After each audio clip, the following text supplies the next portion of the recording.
I'm ready. Hey guys, welcome back to episode 6 of the Kevin Show. Today we have a very special guest, Diecast Construction Expert on Instagram. What's going on, everybody? Of course, I know there's going to be some controversial topics on the show, which is not surprising considering the fact that the two of us usually. Last time we tried this, there was some controversial things about it. Just a little bit. But so we gotta do this disclaimer as much as I hate. The views expressed, especially in this episode, are not the views of the Model News Group nor anybody associated, and should not be viewed as such. And also, there will be some coarse to mild language throughout the show. So let's get started. Too So extremely vulgar. let's fucking do it. We should have a swear. We just talk about the swear counter. We should have one on this one. That would be an interesting idea. It's definitely going to be all you, though. I mean, I'm definitely going to get my share of fuck and dick and all that kind of shit out, but I'm not going to be quite as excessive. Eh, we'll see. Kevin versus Kale on this one. Ding, ding, ding, ding! So let's get started. Last time we talked about your rant on YouTube. Yes. Definitely, there's still a bunch of that still applies here. Oh, yeah, every day. So, is there anything you want to get out first? Um, well, I mean, first and foremost, I'd like to say that since my rant, there's been basically little to no positive change. There has been little spurts of positive light showing, but the past couple of days I've noticed have been extremely bad for myself and others, especially uh, Sean Mitchell, aka MEH Diecast on Instagram, and a few other here and there. But I've just had a few shit talkers here and there lately. Really has been all my issue. Nothing too wild. And of course, I have been trying to sell a few models lately. I don't typically do that, but it's something that I've been considering lately. And basically, to say the least, it's not gone quite as well as I'd hoped. Yeah, there's definitely a lot of low ballers out there, and a lot of people just trying to get what they can for an unreasonable price. Yeah, specifically, the one I just got done dealing with here personally was one for a CCM. I think it was a 268B or C skid steer that somebody on Instagram wants around $400 for, which is in the neighborhood of what it's worth, but he's got people asking for $40 for it or $4 for it, and Wait, the CCM? yeah, it's a CCM. Yeah, the 272C. Oh, it is. Yeah, it's a 272. Okay. That's fucking ridiculous. It's an all brass model, which explains the price, but I mean, $4? Exactly. And you just have, well, I understand, obviously, that is just a ridiculous amount of money, but we just have, the main issue really is that we just have some children, I call them, teenagers, whatever you really want to call them, just basically just insulting the seller and others really once, they try to educate them, and it's just getting pretty annoying. And one instance I had, I'm not going to make it too long here. This is just a little short story, but the instance I had today, I'm not going to name any names right now. Maybe towards the end of the video, after some more shit hits the fan, I might throw a name or two out there. But somebody today on Snapchat decided to be a little internet tough guy and send me a little message about a little joke I had made. And it's just kind of ridiculous how some people think that they're just so smart on the internet, and I don't know, it's just ridiculous. Yeah, there's definitely a lot of issues out there. One of the main things I've noticed is fake accounts. Like there's a lot of logging truck accounts. Logging truck, exactly. There's one that sprung up today. I thought we was finally out of that shit. Yeah, it was like logging truck 85. I thought that was already been used, but I guess not. Like, there's one, obviously, BC's picture, the sweet desert background and stuff. Yep. And Me picture. yeah, exactly. I think he's used a couple of Diecastemporium's pictures, and I think he used a couple of R. Mitchell's excavation pictures and a few others here and there. Yeah, we're going to refer to R. Mitchell as Ziggy from now on. But yeah, I forgot Ziggy. Yeah, if you don't know, watch our last video. Is the promo for the 24-hour stream coming up this December. In the end, we named Mitch Ziggy. He would have preferred Gene Shelton. He got on my ass about that, but Oh well. that's one of the reasons I don't post many model pictures anymore. Is because there's just a lot of accounts like that. It's just out there to steal them, and then I know I'm gonna get bombarded. Hey, is that for sale or for trade? I'm already thinking of one person. I think we're gonna think the same. Exactly. But there's also a lot of AJH 280 accounts out there. There are. I agree. He ended up finding me on Facebook somehow, and he's just a runt. They're all just. I just don't understand who really wastes their time bothering other people on social media for fun, practically. But I guess there are people out there. I mean, a lot of people think that, they're in charge of the community or they got power. There's no power in the community, really. I mean, your followers doesn't really, the amount of followers you have really doesn't mean anything. No, it really doesn't. We are all really equal, and if I know there's gonna be that one person that thinks I'm being hypocritical by saying that. We're just expressing our opinions out there, but really the community is just all equals. Everybody's equal in the community. And there are a few.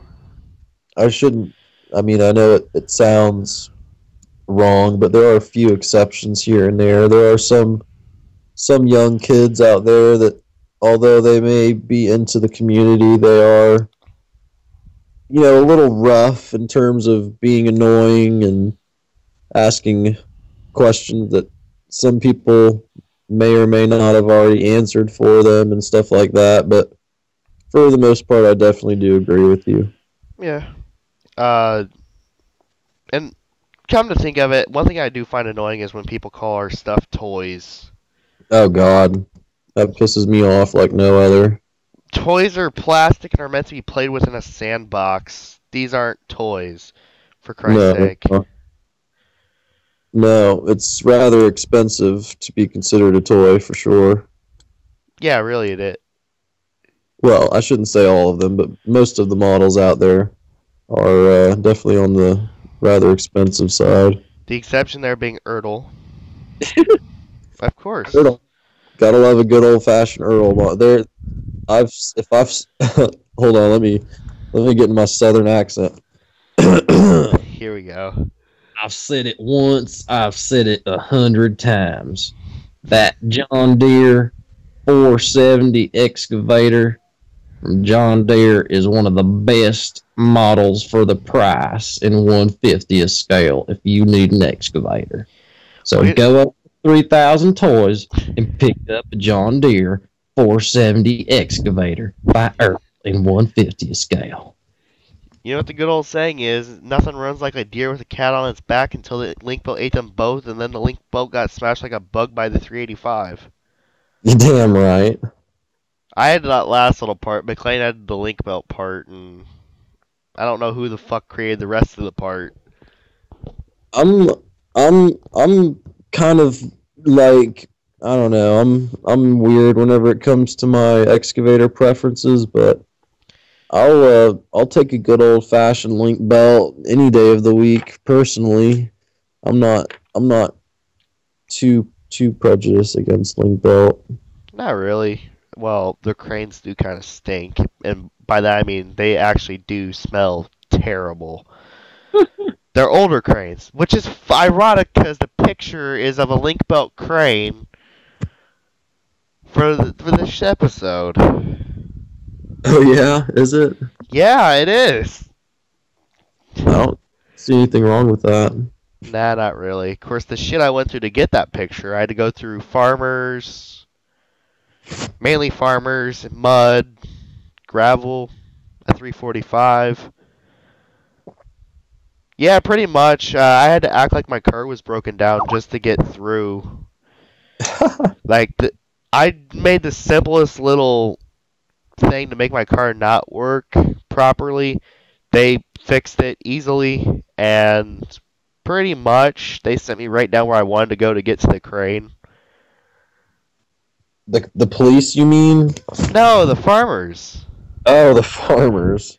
Good old farmers. Like, I know they have weapons because they had them before when I was at the site. I seen them. They was like forced me to get out of there, and then they gave me a stern warning never to come back. And then there you were. Yeah, and here I am with a broken down car, quote unquote, as far as they know.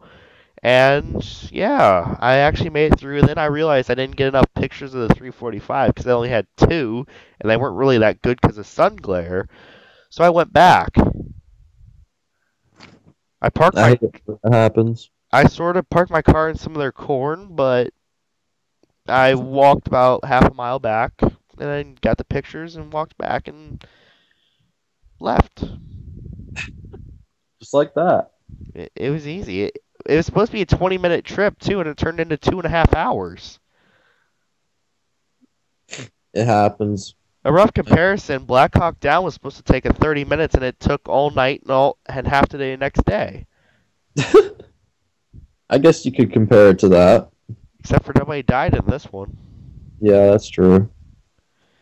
I ended up spending about an hour and a half out on a site the other day too, taking some videos and some pictures as well myself. Yeah, but tomorrow I'm actually gonna do an unboxing for the first time in while, a really long while. Uh, You and I'm, bet. and I'm Are you gonna spill the beans now, or should it stay a secret? fuck it. It's a bunch of Bobcat stuff. I got some 125th scale Bobcat stuff because I think it's really cool actually. And the reason I got the skid steer because it has attachments and all that, like the broom, the forks, the 4-in-1 bucket, and stuff like that.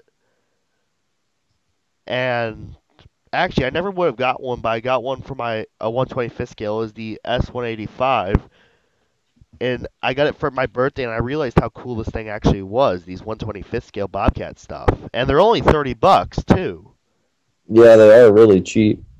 Yeah, they really. If you think about it, you can get an E55 in 125th scale, which it's gonna. I guarantee you from the one video that I've seen, thanks you third party YouTuber, one of those guys that uploads and you never hear of them. Right. I call them third party for reason or a reason, but from the looks of it, it's actually pretty big of a model. I mean, let's put it this way: an NZG Cat 416C backhoe costs about $75 off of Buffalo Road Imports, and that's a 150 scale backhoe. Yeah. But for that $75, you can get a skid steer, a mini excavator, and some attachments for those. While you could get a backup for 150th scale for 75. So I think it's gonna be worth it. I'm kind of excited. Yeah, I don't blame you at all. And also, I mean, really, how many skid steer models and mini excavator models you get in 150th scale? Uh, Barely any. just depends, really. And any of the track skid steers, you never get a good one of those. I mean, you got the New Holland one, but the tracks just pop off. And it's I know. 50 and it's $50. Way overpriced. Definitely overpriced for sure. So, I'd rather get the 125th scale stuff, and it's not gonna. I might display it with my 150th scale stuff, like on a top shelf or something. But I How many also how many 150th models do you got at the moment? 183. Oh yeah. It's actually kind of sad to think that I actually have more models than Sal did when he probably about early 2012.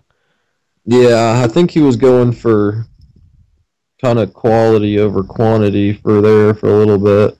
Yeah, I guess I'm not gonna lie. I got my share of Norscott and I got two Ertl pieces, but I got a bunch of Conrad, NZG, stuff like that. I got probably 6 or 7 CCMs in there, the 870. So I got my share of nice pieces for sure, but Yeah, me by that. Yeah, I've definitely been trying to add my share of more high-end pieces of late, and some Norscott with them losing the license and all. and then there's the 5 Manitowoc 4100s. You have five?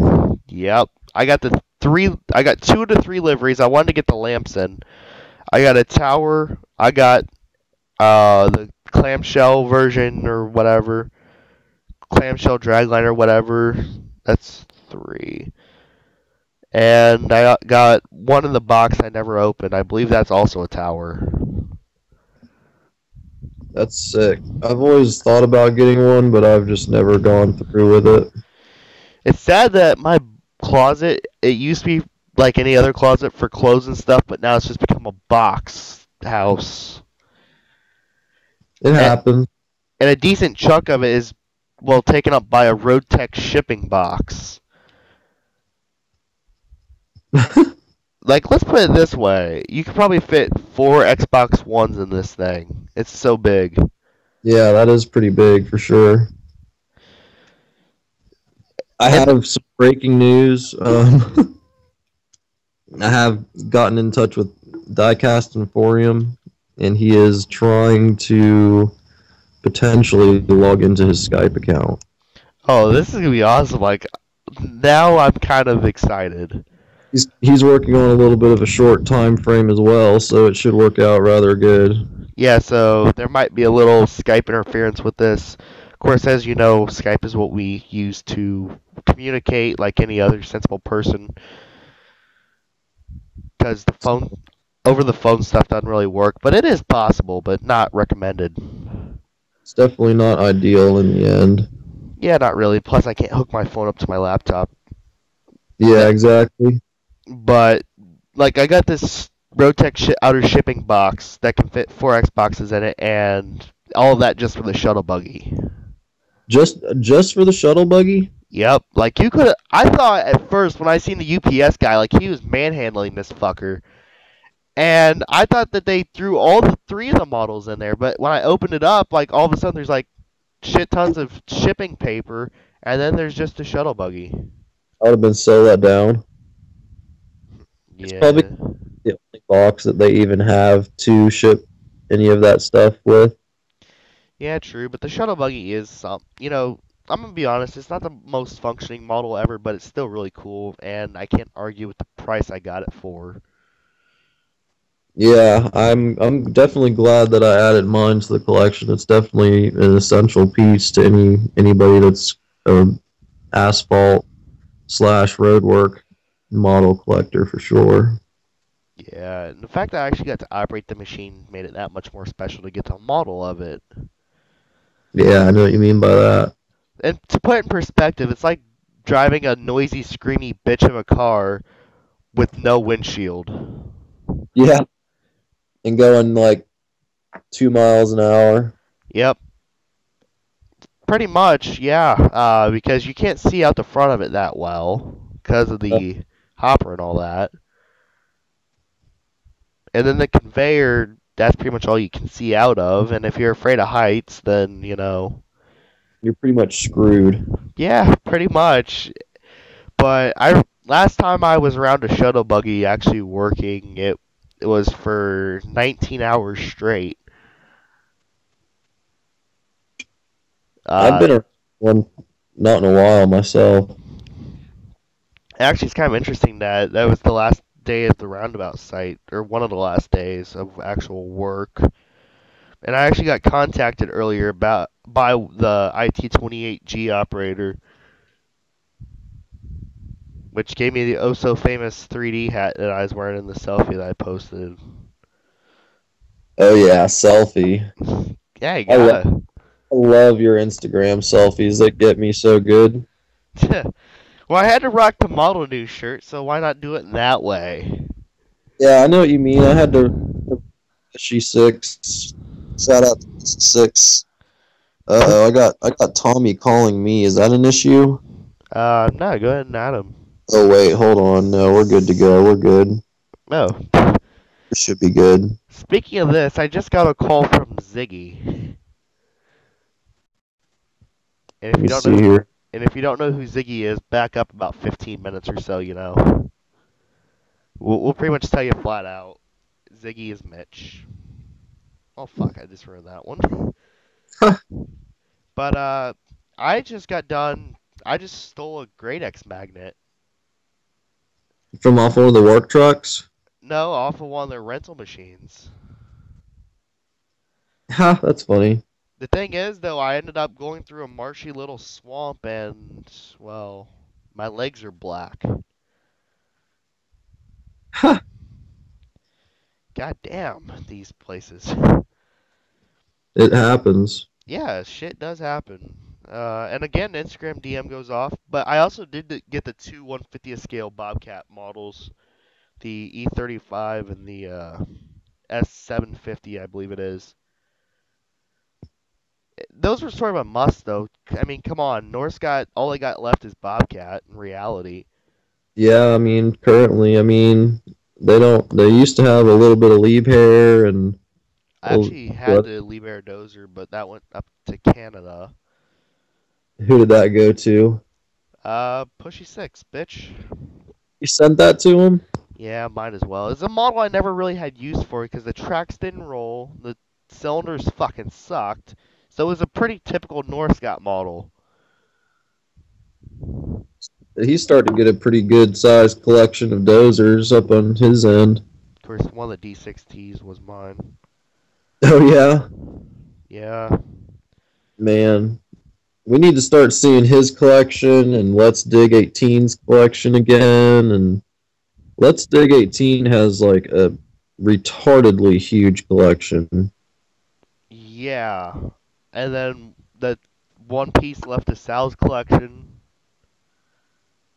aka the 18,000 that him and Vinny share. That's sick. I just got a contact request. Yep, would be Tony. It sort of scared the shit out of me there real fast. Should I add him? Absolutely. Okay.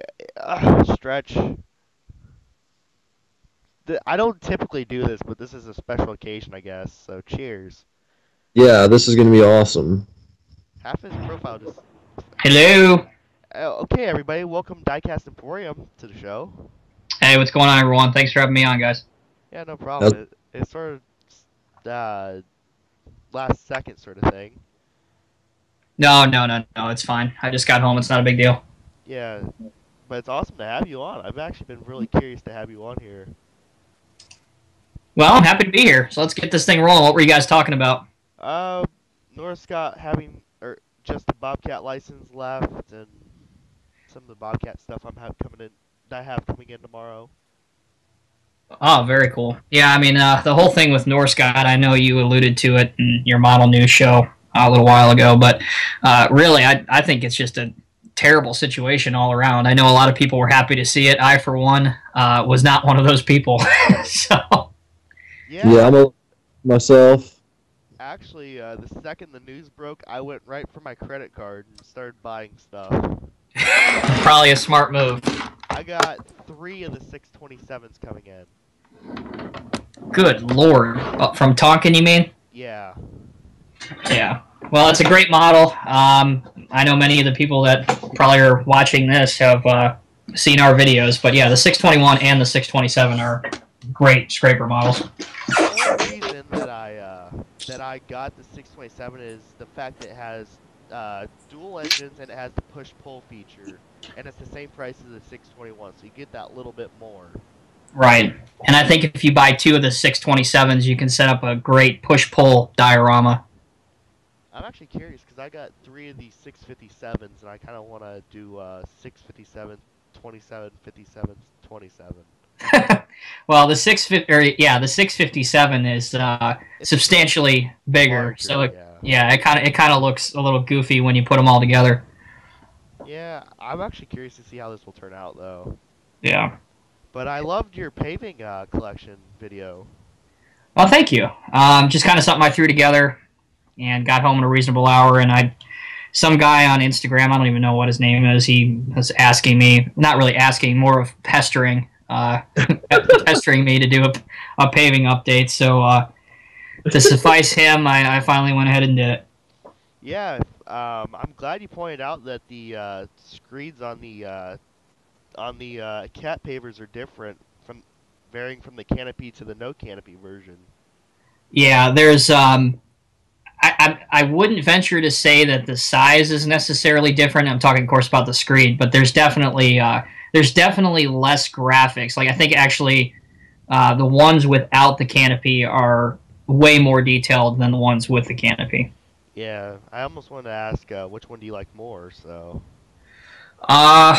Well, before the movers broke both of my screeds on my canopy-less pavers, I liked them a lot better. Yeah, not happy about that, but I would say probably the ones without the canopy I like more. I will agree with you there, because I actually thought they were the same for the longest amount of time, and then actually getting the AP 600, it's actually not much nicer, because it's actually more realistic. And it also has the Versamat style screed and all the folding down walkways and stuff. Right. So nothing, I don't mean to get us too off track here, but, you know, this is the old man talking who hasn't been on Skype in like 5 years. But, Kale, your picture is hilarious with the Coors Light case. Oh, God. Yeah, that was about a year ago when one time we had a decent amount of snow coming down, and I ran out to the store, and I decided if it's from the Rocky Mountains, I might as well shove it in a little bit of snow and take a picture of it. So it worked out pretty good. There you go. And Kevin, that's nothing to take away from, what is that, a 321? I mean, that's a nice picture too. But beer versus excavator, I mean, it's no contest.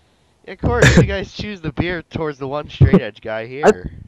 Both together is an awesome combination, but I know that nobody should try that at one at home for sure. No, we Geraldo attempted to several times, and you know. Oh God.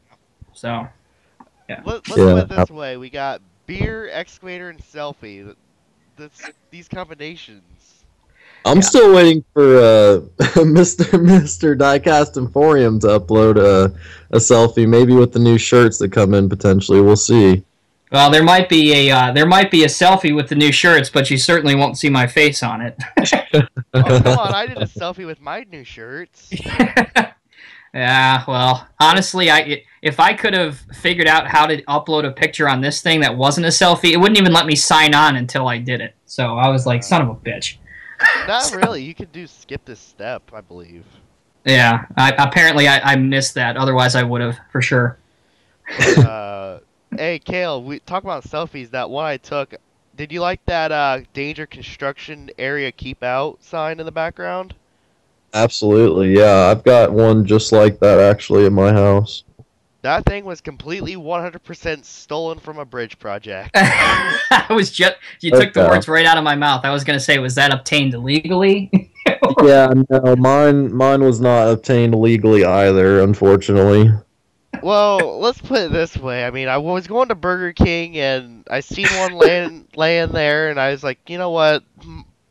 I already know my conscience is going to tell me I should go back and take it anyway, so fuck it.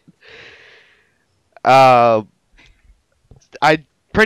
just folded it in half, stuck it in my pocket, and just drove off. And then I was like, you know what? Might as well stick it on the wall. Forget it. Well, you know, Kevin, I gotta say, as someone in law enforcement, I would never officially publicly condone such an act. However, it is rather funny. I will say that. Yes, exactly. I mean, I was kind of worried about that. Knowing how the cops around here hate people like me, going on to construction sites and stuff like that. Even if there is a town law, I wasn't in the town at the time, so it doesn't matter. It's just the cops, Kevin. I heard it was everybody. No, I'm just kidding, dude. It is mostly everybody. Basically. Oh man! All right, so I guess back on topic. You said you purchased a couple Bobcat models. What do you have coming in? The 125th scale E55 and the S775. No, it's the T775 skid steer. Nice, Attachments for both of them, including the pallet forks, broom, and all that stuff. And then I got the two 150th scale pieces coming in, very nice. and a good deal of reward points coming back from 3,000 toys. Oh, that yes. That's the only reason I keep buying from this, because I get a lot of reward points. I couldn't agree more. Yeah, I think more online retailers. Yeah, I'm not going to single anybody out in particular, of course, but I think more online retailers really need to have some sort of incentive for you to, as a customer, to go out and buy from them. There are some online retailers where their prices are so overpriced anyway that it's just not even worth it. And it's amazing to me how some of these guys are still in business. Yeah, true. I can see how Buffalo Road Imports, though, is still in business. I mean, considering how many NZG models they got, cat models. If you've got the quality, then it's definitely worth the higher price. Excuse me, for sure. Yeah, I definitely second that, or really, I guess it would be third that, guys. I mean, in the case of BRI, I know they have all of their stuff is obviously mint and new, so the prices are justified. I was actually alluding to somebody else that just has crap that's beat all to hell, and they're like, oh well, the prices are comparable on eBay, or their prices are comparable here. Well, yeah, that's for the model that's mint, guys, not beat to hell. But exactly. I mean, I was looking to get the 416C backhoe from Buffalo Road because I've only ordered from them once, and that was the 349, and the service was awesome. Always is them.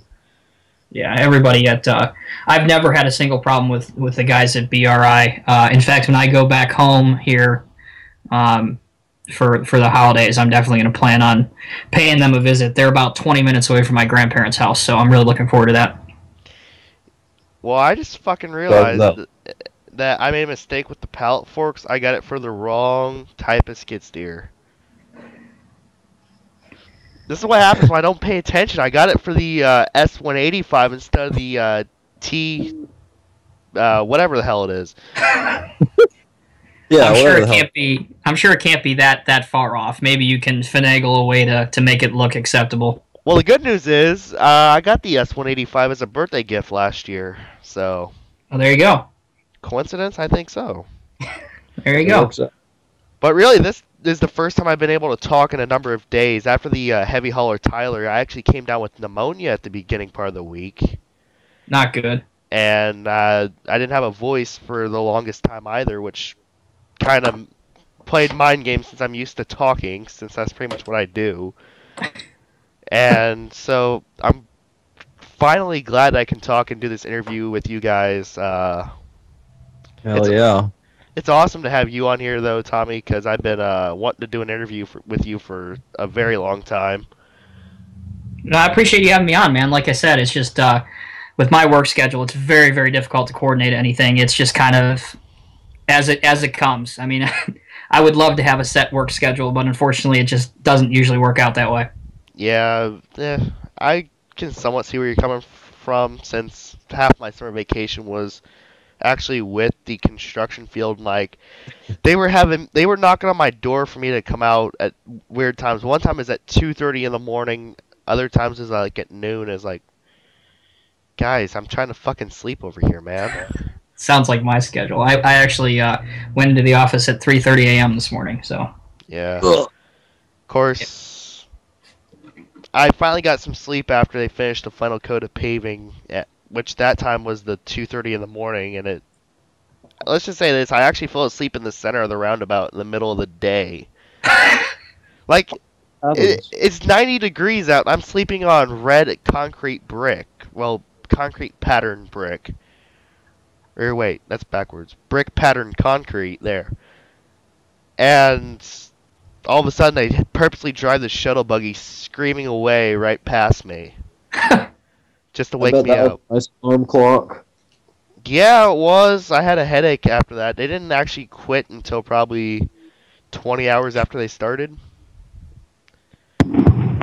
So it was a long day. Of course, that was the day I actually did post quite a few pictures that day of the paving process, which was really fun. Yeah. And actually, I got blisters on my feet after that because of standing on the screed most of the time with the paver. Well, that'll do it. That'll do it every time. Yeah, and not to mention my shoes got a coat of tack on them too. So. Here's a quick tip to anybody that wants to hang around paving equipment: don't get tack on your shoes; it doesn't come out. And don't wear shorts either; it will eat your leg hair alive. Helpful life lessons from Kevin Rollins, ladies and gentlemen.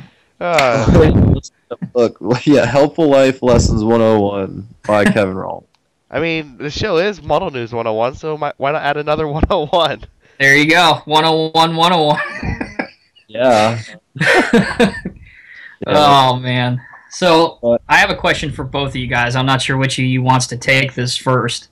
I know I get asked this question way more than I should, and I guess it's a fair question, but if you guys had to pick one model, single out one model that's your favorite for whatever reason, what would it be? Oh God. Oh man. Let's see here. I could pick one brand, but I can't pick one model. Well, no, that's not fair, man. You gotta really think about this. You gotta pick a single model. Oh man. Can I do it like Mexican style and just pick one and then shove a bunch in my pants or something? Oh man. Can I duct tape a lot of them to my skin under my shirt and play that game? My face. Duct tape one to my ass or whatever. You can do it. You can tape it wherever you want as long as it's just one. I know where the 349's going. Yeah, I was about to say the same thing. 349 might be going straight to my face and out the door. I don't know. I wasn't personally thinking face. That I don't know. I mean, the 349 is an awesome model for sure, but I don't quite think it takes the cake as the favorite one in my collection. I will say though, I am kind of spoiling not really a surprise, but I did just get a new Norscott Cat D6T today. I think it's a nice model. I'm going to be getting, they're on the way. I got some custom ROPs made for it by Lee, and once those get put on it, that might be kind of my more favorite model because I just love the look of a D6 with some ROPs on it. Nice. I'm split between the 349 and the shuttle buggy. All right, flip a coin, Kevin. You got to pick one. I'm gonna flip my phone. Forget it. Tails. I didn't even choose which one was head or tails. Okay, so let's do this again. Head shuttle bug or screen shuttle buggy, Apple, whatever. I just lost my phone. Damn it, Kevin. It landed on its side, so forget it. Tails. Forget 349. There. Okay, so we've got. Interesting that both of you guys said Caterpillar pieces. So Kale's got the D6T by Norscott, and you've got the 349 by CCM. Both excellent models. I own both of them. Surprisingly, although 95% of my collection is Cat, my most favorite model is actually the NZG Viertken WR2000 stabilizer and mixer. Yeah, I remember you saying that once before. Yeah, that's by far my favorite model. Hey, Tommy, I don't know if you watched the last K-Cup of Joe or not. I think I try and watch all of them, but usually when I get free time to myself, when I'm not on the phone dealing with work, I'm usually on the way into work, so I kind of catch tidbits of it. Let's hope you didn't hear the part about where we referenced your collection and the dozer. Oh God! Oh well, now you got to tell me. No, I didn't hear that part. Now you got to tell me. Okay, so we was like, oh, we were talking about our collections, and we all agreed that you had the biggest Caterpillar collection because you had all but one. And then JJ goes, "Kevin, you fucktard! You're not supposed to mention the one." Exactly. Yeah, that's. And I don't know how many Harry Potter fans watch this, but that's the one we don't. What is the old saying? Say no name or whatever. I don't know. That's the one we don't say. And then after that, I was like, you know what, JJ? Since you called me a fucktard, I'm hungry. I want a Pop-Tart. And I went to get a Pop-Tart while they were arguing about something. Sounds right. Pretty much. I mean, while they're carrying on conversation, I'm over here on the mic just having a nice little Pop-Tart. It happens. I'm telling you guys, if it's the last thing I do, I will find one of those damn things. So it's gonna come from, I don't even know where. It's probably gonna come from like Iceland or something like that. You never know. Probably a cave in southern Afghanistan. Go take it from the head of ISIS himself. Sure. I can see Tommy just turning into G.I. Joe and then charging into an ISIS compound just to get that model. The things I would do or wouldn't do for that thing are getting narrow by the day. G.I. Tommy to the rescue of the D11. Oh, I wish I could take credit for all that, but believe me, I'm not that much of a BA, trust me. Oh, boy. Yeah, Alright, so... Ninja Warrior. I'm sorry, Kel, go ahead. No, I'm sorry. I was just making a joke. I said you're technically an American Ninja Warrior if you think about it. You're so, I don't know the proper word right at the moment. You're so incognito, for lack of a better term, that you're basically a ninja. Well, I guess if you can picture a 5'0" hairy Irish dude running around as a ninja, then I guess, hey, there you go. Yeah. Hell yeah. There you go. Someone get this All right, man so a we beer. talked about our favorite models. Now, with that comes the least favorite model. You guys have got to have one, and I think if anybody's watched any of my videos, they very much know what mine is. Uh, I think I remember. let's put it this way. I'm going with something that's Universal Hobbies. Got to. The PC 400, I will say. Really? Wow. Yeah. No. Well, let's put it this way. It's a standard excavator with a tilting cab, first off.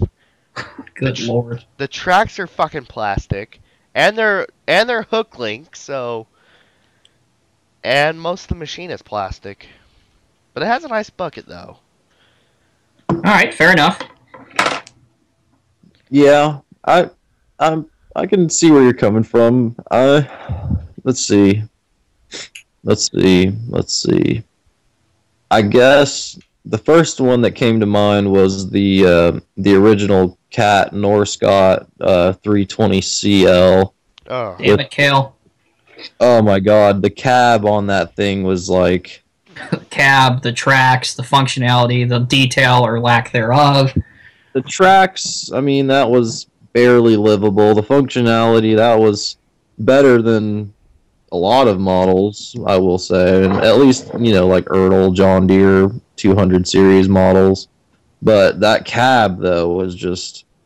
Oh, I was so disappointed. Because I was like 13 probably whenever I tried to get that model. And it came, and I almost cried. I was so devastated. How ugly that thing was. Speaking of bad models, I got the Universal Hobbies Komatsu WA70, and when I got it out of the box, oh my god, it was terrible. And it just fell apart. I barely even touched this thing too, and it just fell apart. I just got so pissed off I threw it out the window, lit it on fire. Of course, it smelled terrible because it was mostly plastic, which actually describes my experiences with the 930 and 938K. Yeah, that was Hideous. they definitely let a lot to be desired on those two pieces. And they were the exact same pieces, just different decals. Yeah, I mean, it's kind of the same situation with the 330 and the 336. Same thing, just different decals. But I will say, if you throw out, because this just goes without saying, I think you guys as well as other collectors would agree. If you throw out the first release of the Tonkin Caterpillar models, which had so many problems with them, it's not even funny. I think that since Kale took my 320C, I would say probably the next one in line is the 150th scale 772 off-highway truck, which is a dump truck that doesn't dump. So there you go. Oh yeah, the North Scout one. I had that one. You guys don't want to know what I did to that one. Well, I mean, I kind of do because you threw something out the window and lit it on fire. So I can't wait to hear what you did to this one. You noticed my profile picture on Skype? Yes, I did.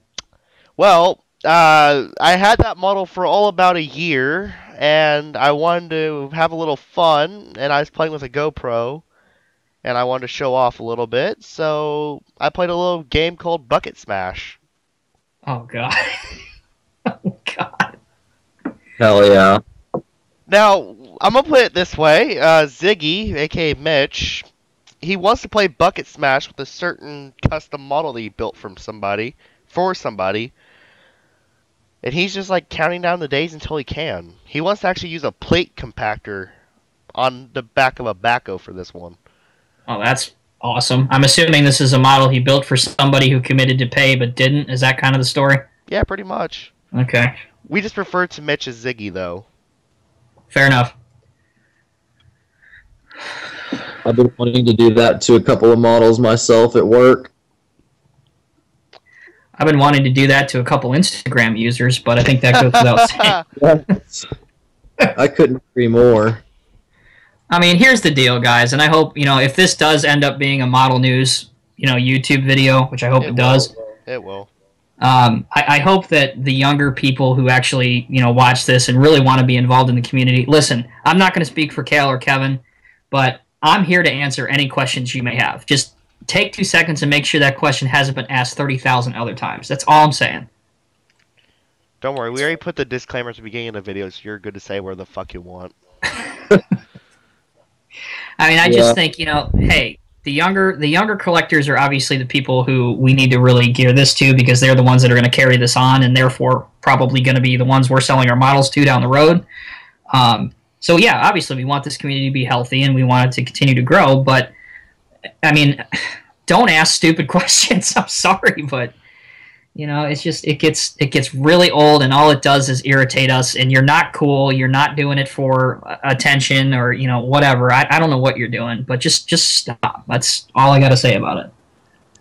I agree 100%. Yeah, I do too. But I wanted to say though that my models, they're not being sold to anybody. When I die, them things are being put in a casket and buried right next to me.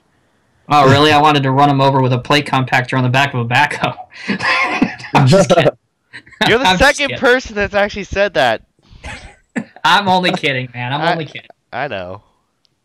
But, well. I can't say that much, but I will say that I got Sal's Hitachi 470, so I'm happy.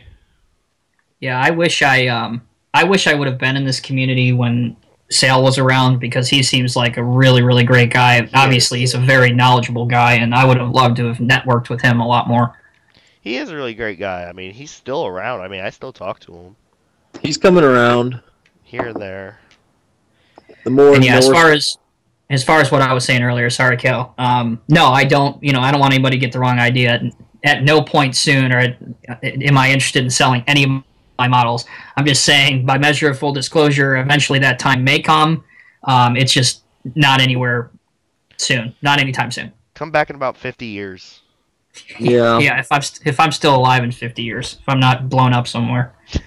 Yeah, I've added that I'm willing to sell a few of my models to my Instagram page, and all it's really done is create problems with people asking to buy things here and there for low prices. I will say I did sell one the first gear Peterbilt 367 dump truck.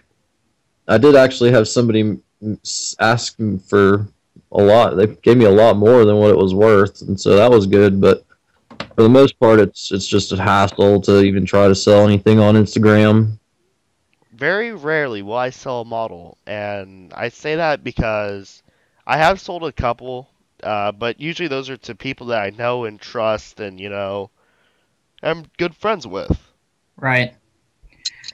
And I will say this, people that are watching that follow us on Instagram, there's a good buddy of mine, I'm not sure if you want me to give his name out, but he goes by his real name. He goes by MEH Diecastconstruction. Oh, you already did? Okay. Yep, Sean. Anyway, he posted a CCM 272 skid steer, and there was somebody that wanted $4 for it, which I about fell out of my office chair. Yeah, we went over this. It's just pathetic. It's just pathetic. That's the only word for it. Logging truck 85, $14. Leave it to Kevin. He'll call out the people for you. So that's a fake account, so it doesn't even really matter. I have my suspicions on who it is, so I'm gonna leave that. I'm ready to start throwing out names, to be honest with you. $400, I can get that for $39.99 at Buffalo Road Imports. Casey Pugh, you are retarded. I agree. And Tommy, 100%. You said it perfectly. It's CCM 148, not North Scout 132nd. So. Well, I mean, at some point, I'd like to say I'm a pretty decent judge of character, but like you guys said, I mean, some of these guys, they just have to be fake accounts. There's no way they could possibly be a real kid who's misled or misunderstanding. It's got to be a troll. Although I will say, there are. This is a little off topic, but lately, it just people's grammar and spelling has just been so off. Like, literally, I can just scroll through and just, even if it's somebody legitimate, I'm not going to name any names because that's just mean. But I'm sorry. Really just need to proofread just one time, and then it would save them a lot of people being like, is this guy a hillbilly from I don't know where or what? But now that's where got me, because last night when I was making the promo video, I was watching it on YouTube. I was seeing, oh shit, I spelled giveaway wrong. I forgot the I. And it's been eating away at me today, because I'm not used to making that sort of mistake like that, especially when it comes to a model news project, because I usually have a guy looking it over. I totally agree on that. And I think, and not to make excuses for anybody, that's not at all what I'm doing here, but I think that this community is great because you have such a wide gap of people who are into this, whether it be age gap, whether it be intellectual experience or whatever you want to call it. So there's very few things in life where so many different people like the same thing. But yes, I think that people can work on theirs. I get that a lot. Oh yeah, every day. Now with the advent of spell check on your phone, there's no excuse for it. But hey, typos happen. Oh, I cannot believe I'm saying this, but spell check is the worst. Let's put it this way. Whenever I'm trying to say fucking, it replaces it with ducking, and then they think I have a weird relationship with ducks. In the end, it's weird, but yeah. Kevin, there's so many places I could take that I'm just not going to. Go for it. This is a comedy show. I totally agree. I was holding my tongue desperately. Have at it, guys. It's a comedy show. Well, it's also a show that a lot of younger kids watch. I mean, I don't know if it's the case for you, but I know a lot of parents have reached out to me and have said, hey, thank you for not cussing, or thank you for keeping your videos PG. My kids really enjoy watching your videos. There's a disclaimer for that at the beginning of our videos too. Mild to coarse language. No, that's true. You do have that, and also I love your part where you go, by no means are my views associated with the rest of the Model News 101 guys. Exactly, because they forced me to put that in there. Yeah. When they heard when I was playing for the Kevin show, where I could just spurt my feelings out there, they're like, you know what? They're your feelings, not ours. You put that in there. And it's sort of come by as one of those things where it's sort of typical, and it sort of annoys me saying it a lot. But it's fun though. It's part of the gig. Yeah. After this, I got a bunch of preparation work to do for the 24-hour stream we're doing on December 19th through 20th. Sounded like a plug to me. Yeah. Pretty much. So mark your calendars, guys. December 19th, Kevin is doing the 24-hour live stream. So be sure to tune in. If you want to see me tired and high on caffeine on a Monster Red, then yes. Or Red Monster. It's where you mix Red Bull and Monster and add a teaspoon of 5-hour energy in there, stir it all together, and... Kevin, I apologize if I'm ticking you off, bro. I know you're a really good guy. Hey, if I didn't like you two, I wouldn't be messing around with you two. So. Yeah, I know. I'm not taking any of this seriously. I've learned off of the K-Cup to take a lot of things with a grain of sand, like most of you people should. Amen. I mean, let's face it. You already know what you're gonna get if you tune into one of my videos. Yeah. But okay, so I guess advertising time. Model News T-shirts are now available for sale, and we have a special Breast Cancer Awareness Month T-shirt that the proceeds will not be going to Susie G. Coleman because apparently it's a terrible place, but it will be donated towards breast cancer research. Very nice initiative. Kale warned me about it. And he's absolutely right. He's Yes. absolutely 100% right. So, by not going to Susan G. Komen, I know some people are like, wait, what?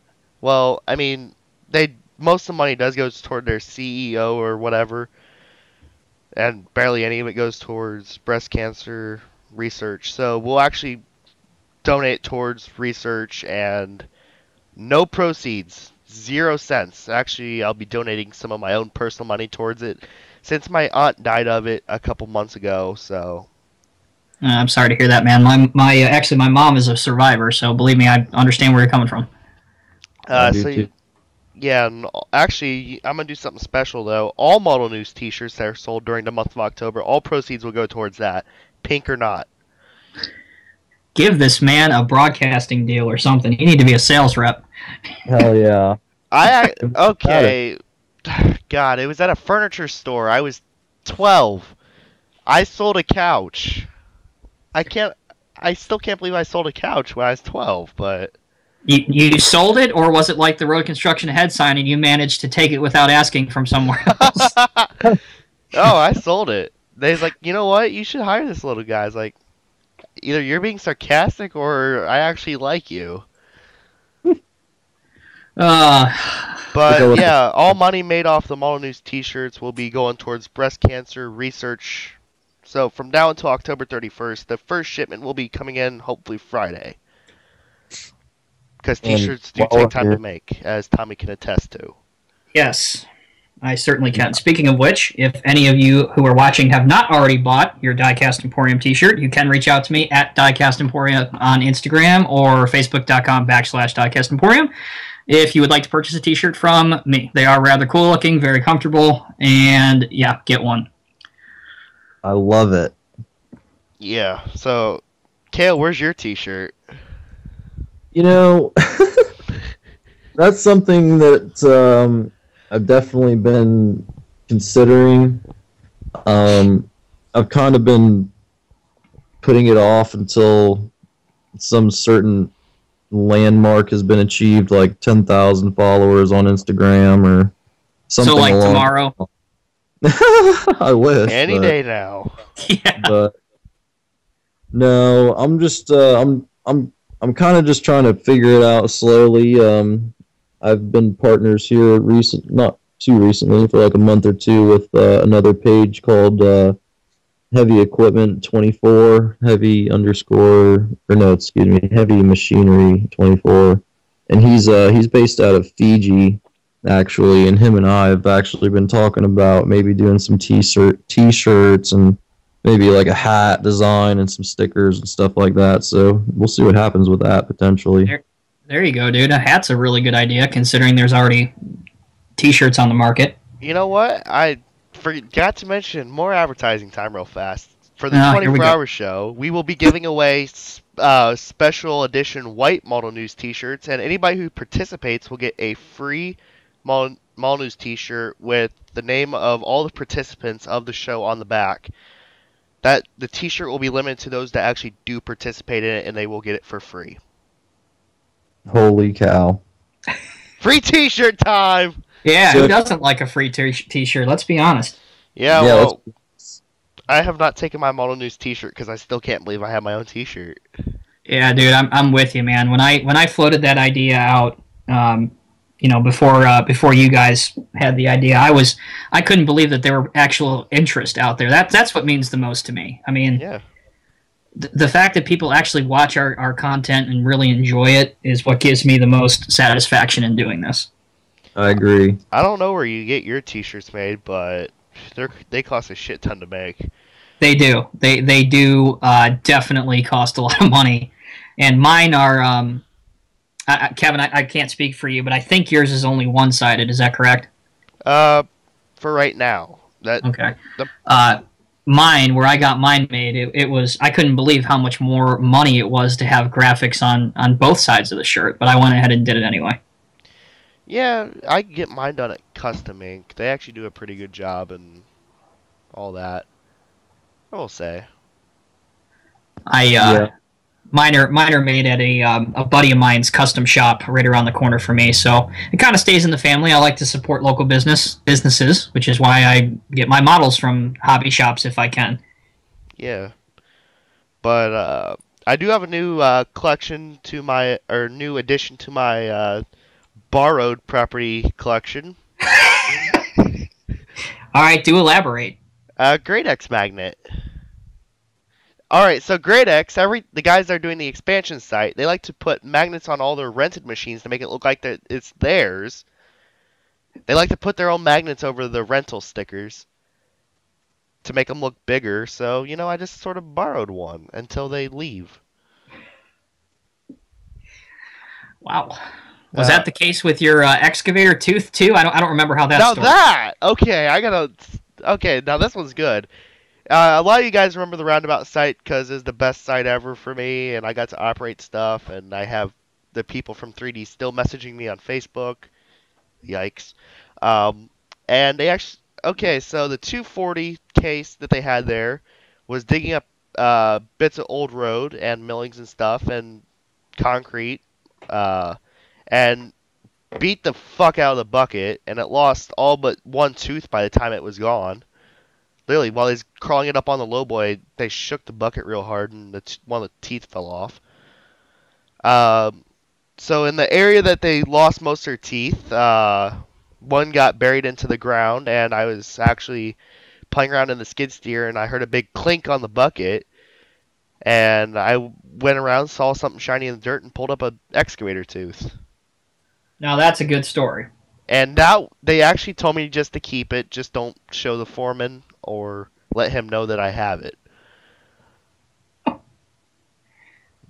Probably a good idea. I hid it in the backhoe bucket for a couple days because I forgot about it.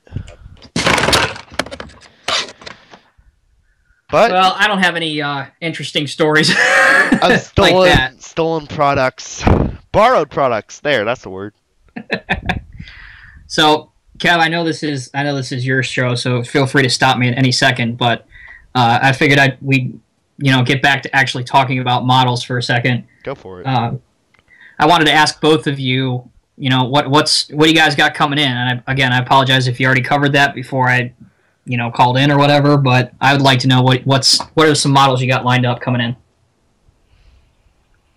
Well, I guess since Kevin kind of already spilled the beans on his Bobcat purchase, I'll go ahead and start.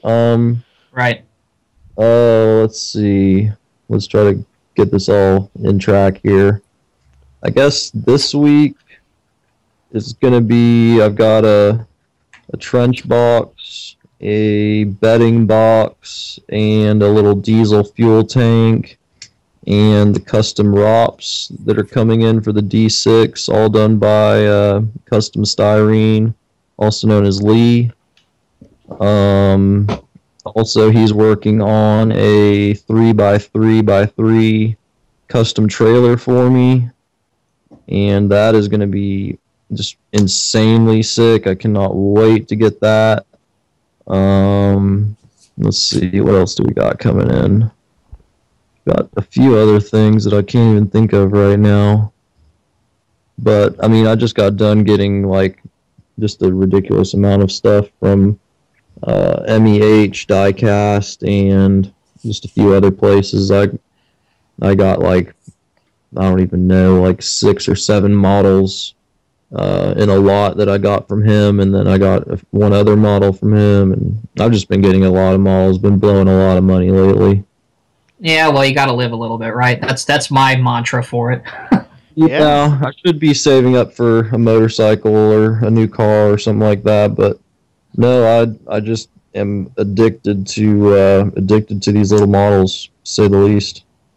Amen, brother. And Kevin, I know you already said you were, going to get some 627s, and you got some Bobcats coming in. Anything else? Anything else on your watch list that you want to get pretty soon? I'm thinking about the 340, and I'm actually balancing on the 416C and B still. If I get one, I might get the other. So that's pretty much what I got for now. Otherwise, my money over time is going to start to be more dedicated towards Model News gear. I want to get my own Model News high vis because my high vis vest I currently have is 5 years too small. So Big glove. yeah, I got the 627 Army coming in. I'm afraid to see how big that box is going to be too. It's a pretty decent sized box.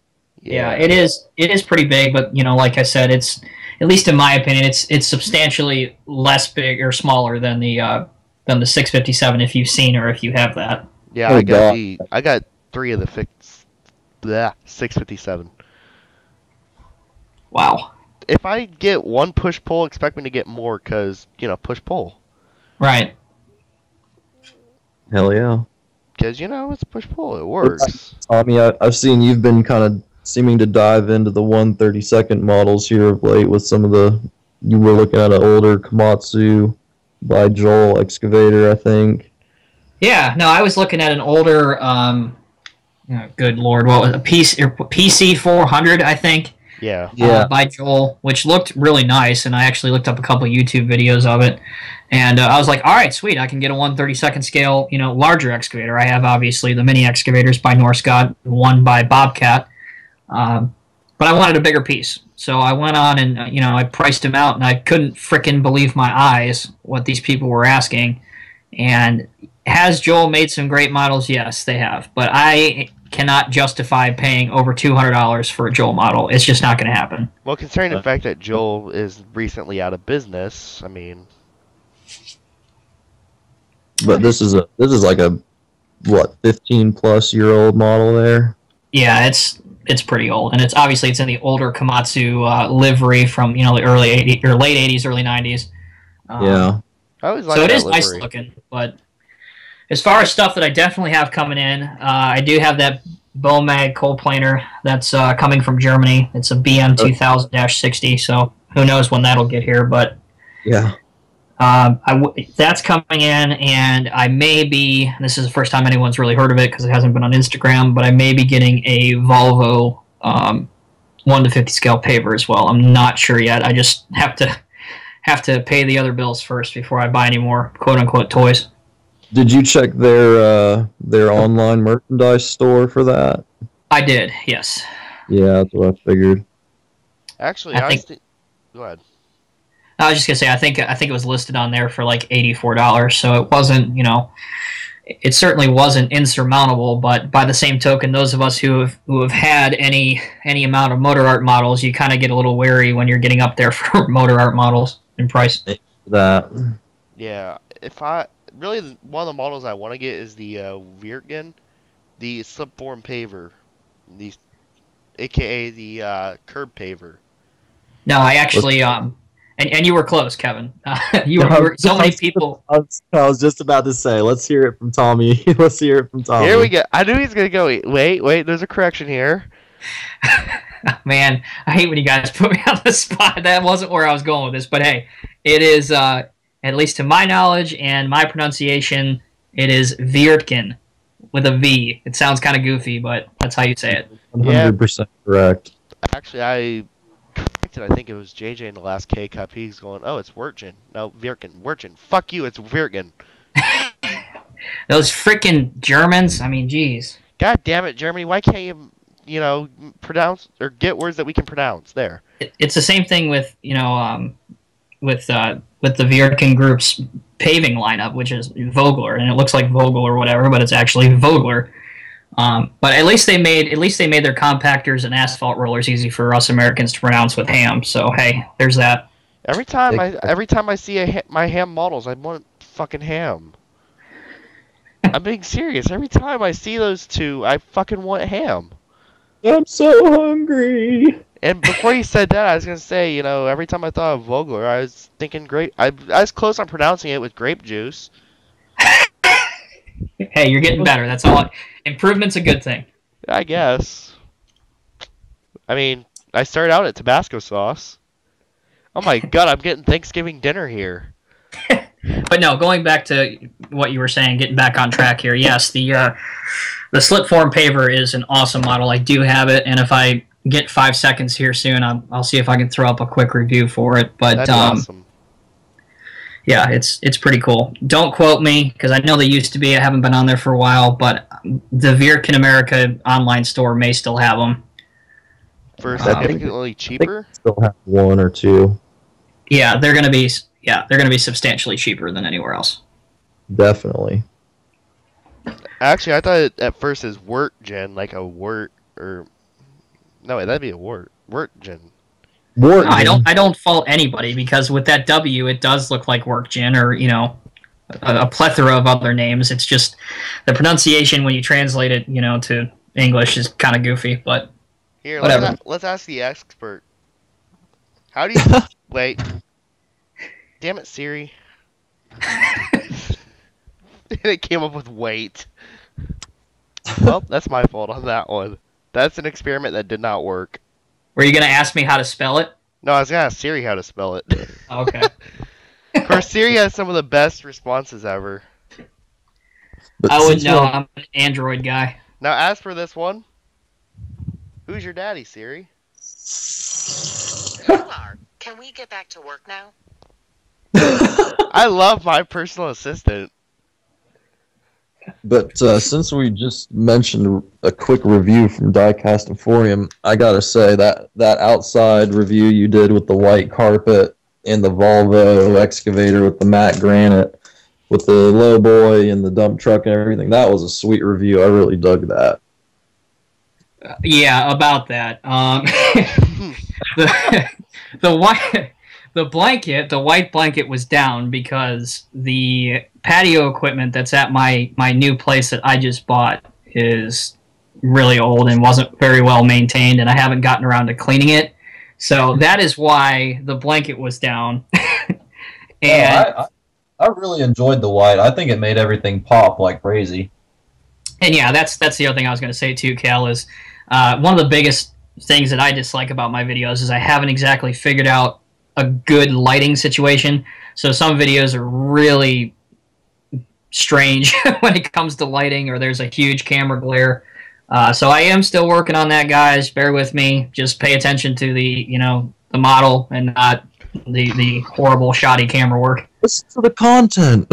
Yeah. Yeah, really. That's one thing about me, though, is I cannot fucking stand my own voice. I cannot watch my own videos, especially model news videos. I'm the same way.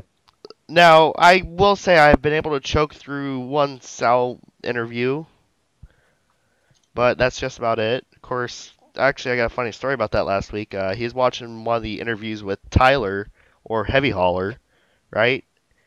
And I was watching an interview with him, so he goes like, "Hey, I'm watching the interview now." I was like, "Hey, I'm watching an interview with you right now." Oh, was that the punchline? No, I'm just kidding. No, peanut butter. Oh, okay.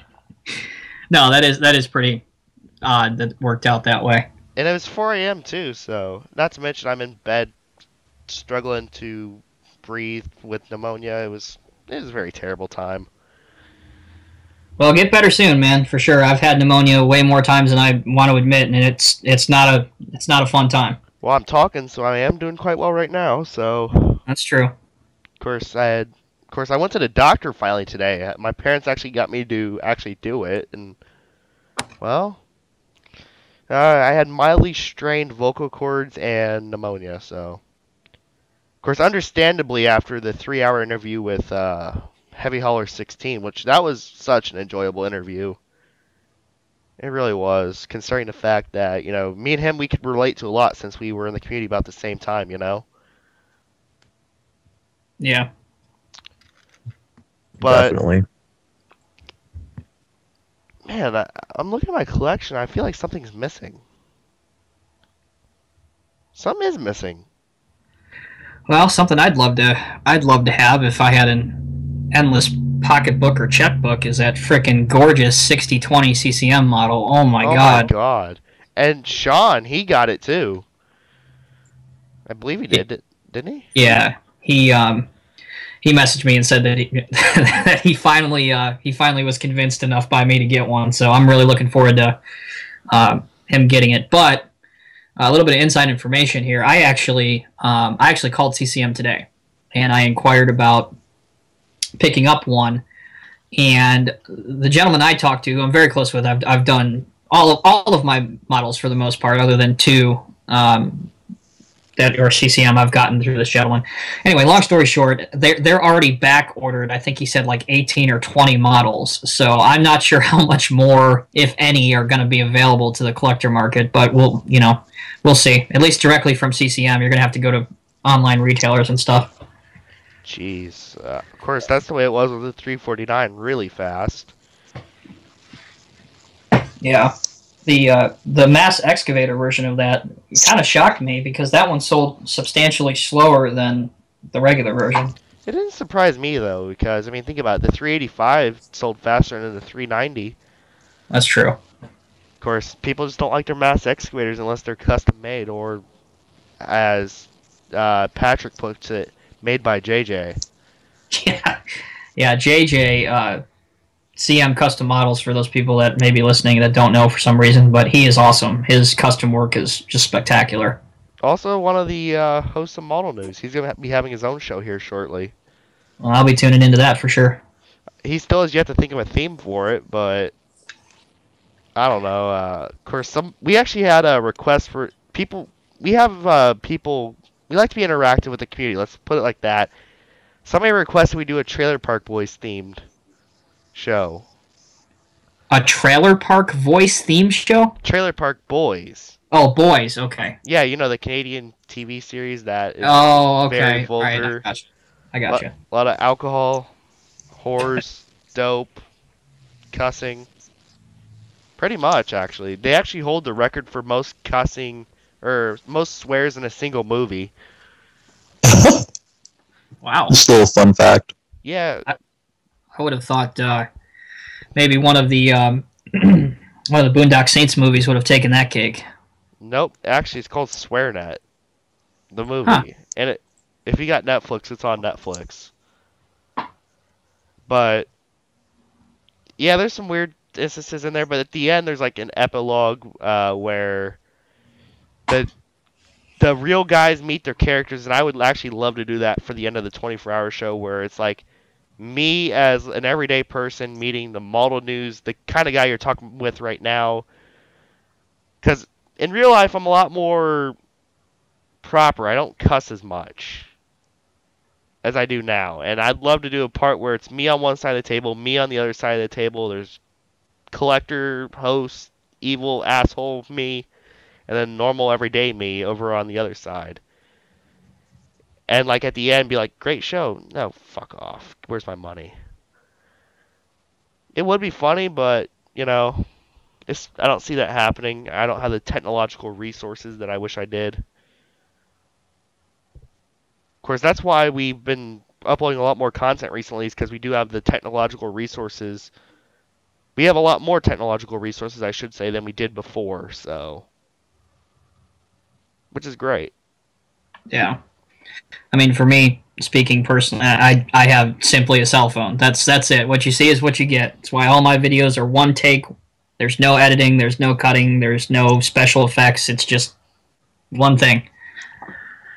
There's no editing with this either. I mean, what's said is what's said. And, you know, if you want to go back and correct something, well, kind of too late. Too late. Yeah, exactly.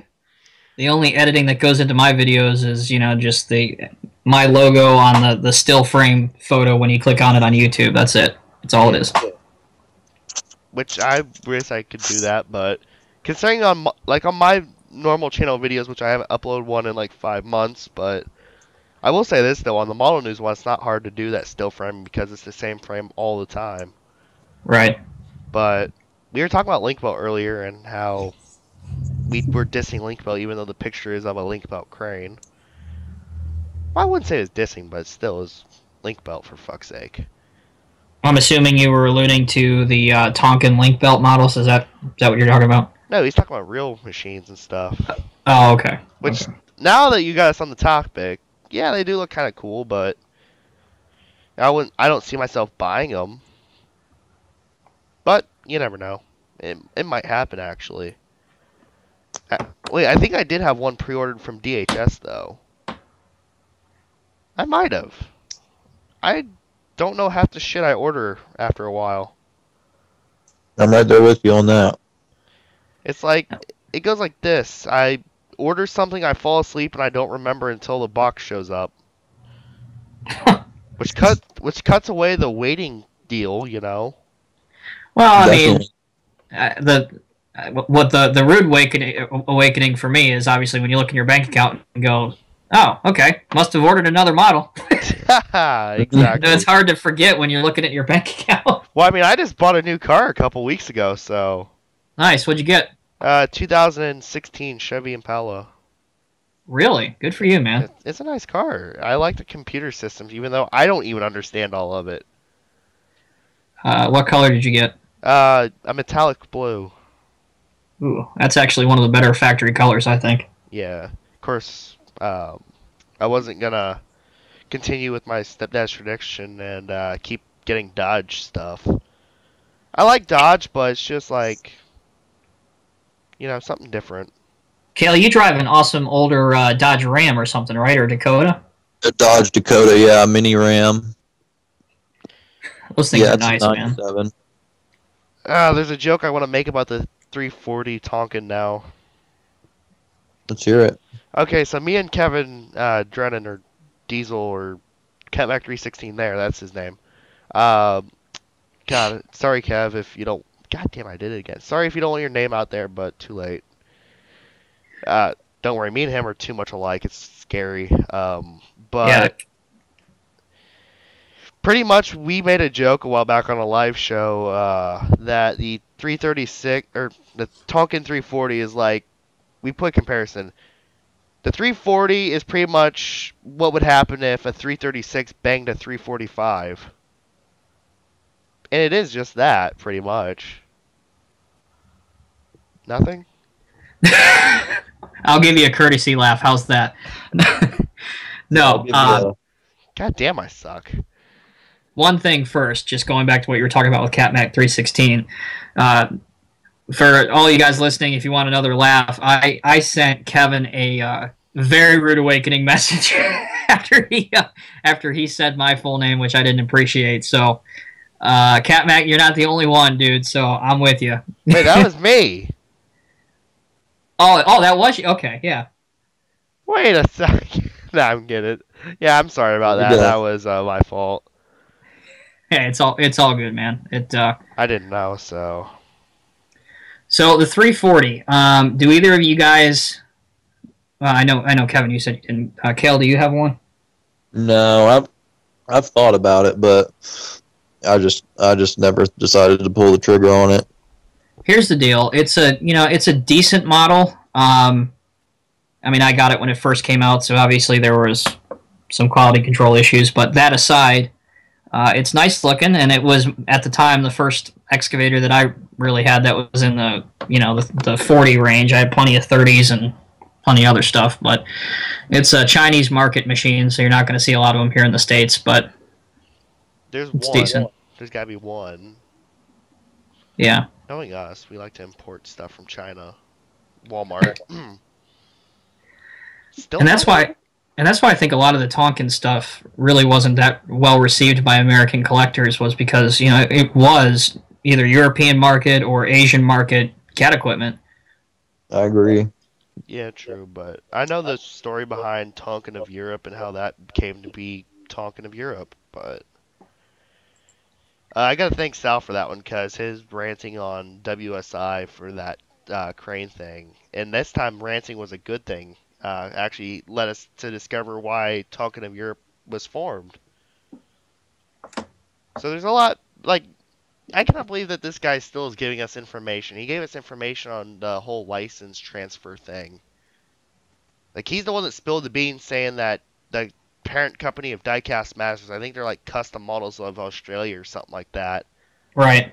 That they've been funding Norscot for the past 5 years, and Norscot would have been out of business 5 years ago if it wasn't for them.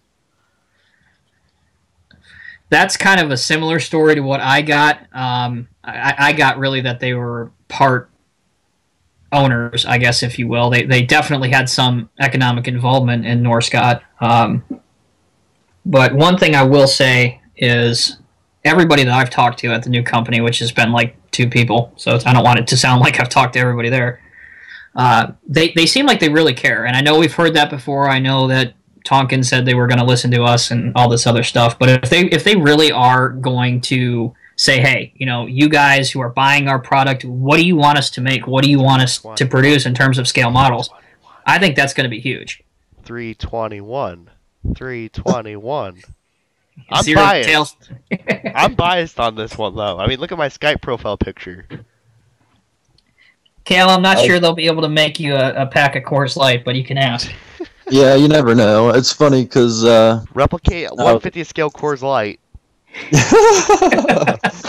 I'm sure somebody's could probably get that one done for me, but no, it's funny you mention that because I was actually sitting at work today thinking about if theoretically they did go around and ask some people what they thought would be cool to make or not make and stuff. I was actually just thinking to myself, I'm sure just the overwhelming majority of people asked would probably say some sort of zero-tail swing excavator or something along those lines, just right off the bat. But I think if no, you go ahead. I just gonna say I will gladly take the new 335 FLCR. Oh yeah, I mean just for definitely. The blade. But if they do end up doing that, I think that would really sell well. And I think that models would begin to sell a lot more rapidly than they ever have, because obviously not very many companies just reach out to the actual consumer, which is pretty sad. Tonkin actually did a pretty good job, in my opinion, because they actually had a lady on Facebook. Her name was Elizabeth Amberschmidt or something weird German. Since we're getting to Oktoberfest, might as well have German and beer themed stuff. But yeah, Elizabeth Amberschmidt, she was a Tonkin representative, and she posted in one of the groups I'm admin in, Scale Model Collector. And she actually asked us, what Tonkin models would you like made? Or what Tonkin cat models? And this was towards the beginning of their license run, which was very short. And we actually seen 1 or 2 of those models be made. Of course, one of them was the 972. Quite a few people actually asked for that one. Myself included, but... Yeah, my understanding of the situation with Tonkin is, they had an agreement with Caterpillar that they were going to focus on one particular market of machinery at a time. So obviously, 2013, 2014, they really had a heavy emphasis on front loaders, wheel loaders. It's my understanding that they were going to focus a lot more on forestry equipment moving forward because, again, a lot of people wanted to see that. That's why, you had the log loader that came out, the road builder that came out, and the skidder that was supposed to come out. Still come out. There's no doubt it'll still come out under the Diecast Masters branding. Well, I hope that I hope that happens for sure. I definitely want to see that. I wouldn't mind seeing a zero-tail swing excavator that you guys were alluding to, but also I want to see excavators come out with 1/50th scale attachments. I want a quick coupler. I want additional attachments with the model. I think that would be great. Somebody on their review of the 349 is either you, Tommy, or Gilligan. JJ. Yeah, there we go. Finally, you guys. One of you two was going through the book that's included, and it showed all the attachments. And someone said that they would love to see all the attachments made that's in the book. I'd be happy with 2 or 3 that are in the book. Yeah, much less. Yeah. Give me a hammer and give me a ripper. Give me a I mean, it depends on what it depends on what obviously what compaction size the wheel. excavator is, right? I mean, if it's a purpose-built demolition machine, give me a pulverizer, give me a grapple, give me all hydraulic hammer, give me all kinds of things that are applicable to the machine in real life. Yeah. Mm-hmm. Exactly. Well, People are saying the CCM 349's quick coupler is fragile, but really it's not as fragile as you'd think. I know Tommy had a little issue with his. Yeah, I was waiting my turn on this one, gents. Yeah, I did have a slight issue with mine, but it was actually with Kale's help. We were able to rectify the spring issue on it, so we're good to go. Oh, yeah. Well, the spring is quite important, especially since it's the main part of the coupler. Yeah. Yeah, But no, just to put a period on what we were talking about, obviously I'd love to see a zero tail swing, like you said. I would love to see a huge drag line machine made. yeah. Walking drag line, that'd be awesome. Now, there is an interesting point about that. That reminded me of the blast hole drill that was in the Diecast Masters catalog. Yes. That's a TWH model, and as you guys know, TWH has been out of business since 2013, and all Right. that stuff, but it's still in the catalog, so maybe they got their hands on them? I don't know. I actually have been meaning to inquire about that. I just haven't gotten around to it. But yeah, you do have a very good point, especially since the catalog is labeled 2015. They would have had ample opportunity to remove it if their stock was depleted, so it would lead me to believe that, yes, they do have some. That's what I was kind of wondering, because the catalog to me kind of looked a little dated, but then, like you mentioned, it did say 2015, so I was kind of questioning that myself. Kind of obvious that it says 2015, considering the fact that Diecast Masters, just got the license a month ago or so. Right. And, Norscot, too, the past couple of years, I don't know if you guys have actually tried to get it, but the CT660 Lowboy set with the 950H, which that's a whole other story, but talking about fabulous flop models, the 950H, that hasn't been available to purchase for 2 years, too. You have to buy them separately, but in terms of the set, for some reason, they ran out of those back in 2013. Yeah, I've actually been aiming to get the D8R and Lowboy set. Yes, the D8R is flawed, mainly because of the blade raise height, but, that's an easy correction right there. If I'm willing to make the correction on the CCM 349 that has the bucket curl issue, it wouldn't be hard to do it on a Norscot. The biggest thing that the D8R turned me off of, when it's such an old piece. If I'm wrong, correct me, but I believe it came out in 2002, and it's still in their production line. But I would have loved to have seen it with metal or steel tracks, like the rest of the dozers. True. Oh God. I'd love, if Norscot was still making things in production. I keep saying Norscot in a present tense with Caterpillar. I would have loved them to see them update their Core Classics line to, metal tracks and stuff like that. Yeah. They did make one update, though, to the D8, and that was making a power edge. Yeah, I did see that, although I guess they were really hard to come by because I don't think they made a whole lot of them. Yeah, I was going to say, I hardly ever seen any of those. I know one guy on YouTube has it. Again, it's a third-party YouTube channel, and what I mean by that, and Tommy, you weren't here, is a YouTube channel that, yeah, you see their videos and the suggested or whatever, but it's not really a channel that you see often. Yeah, like a lesser known channel. I get where you're coming from.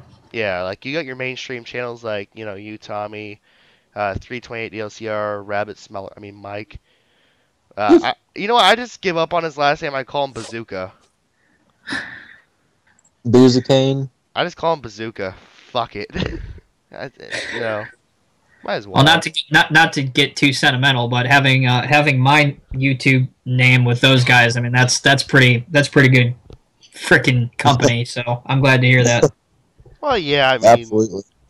There's still, you're the only one of the three that still uploads, really. Model videos, I should say. Sal still does equipment videos here and there, but yeah, I had one gentleman, I'll never forget it. And you know what? I don't know if it was on Instagram or Facebook, but somebody said, that in their opinion, they thought my reviews were probably probably second best compared to Ian. You guys know him as Cranes, etc. Yeah. And that was really, really cool company for me to be in. Yeah, true. I mean, you don't really count Ian because he's in a league of his own, really. Right. But it does mean a lot when somebody says that your reviews are up on ranking and that they're actually helpful. I mean, I get it all the time that, hey, I looked up your model review because I was thinking about buying it, but after seeing it, I went out and purchased it, and I get that a lot too. So. Well, I mean, I do look at your reviews quite often. Actually, I watched your 621 and 627 review probably 10 times before I bought the actual thing. So, yeah, I'm a big supporter of Diecast Emporium. Grab the t-shirt while it lasts. You guys are nuts, but thank you. Well, I mean, considering the fact I know Kale is probably drinking a bottle of Tabasco sauce along with Coors, and I've known to crush and burn models, of course, models I don't like. Style. Crush models that I don't like. By the way, I still got that goddamn PC400. I think I'm gonna tie that to a firework or something. I don't know. New Year's celebration, everybody! That's gonna land in your neighbor's yard around the corner. What in the world? Or in the center of the roundabout. We're in the center of the roundabout. Okay, I gotta say this though. It opened on the 7th of July, so July the 4th it was closed. So you know what we were trying to do? Obviously, they still got the road closed signs, so we were trying to hit the road closed signs with fireworks. Hell yeah! I wouldn't recommend it, but it was funny. Kevin, and I mean this with the utmost love and respect, but you sound like one of the guys I would be arresting way back in the day. That is an honor. Good answer.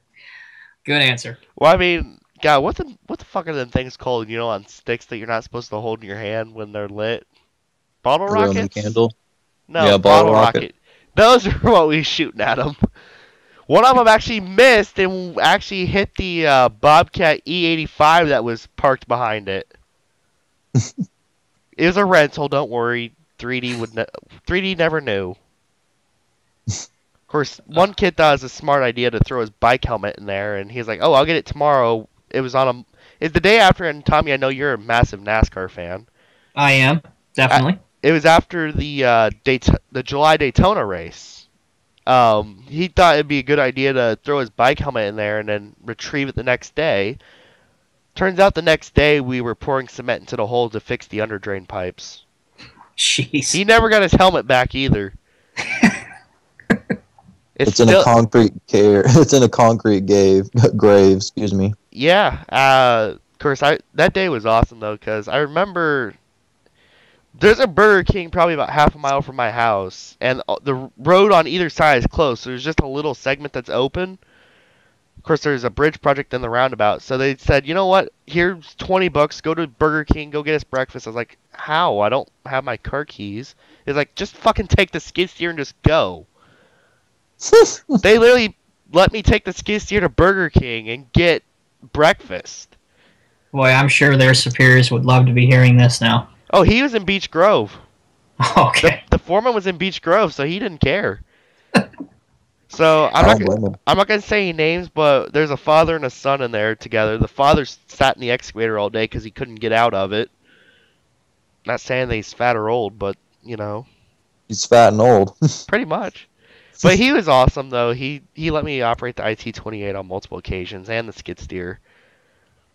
See, those are the good old days. Like I feel like nowadays, with everybody being politically correct and having all of these laws, that you can't let a kid anywhere near a piece of heavy equipment without the threat of getting sued or something. So now, I got a story about that one too. So the Great X site, your expansion site or whatever, I like to name my sites.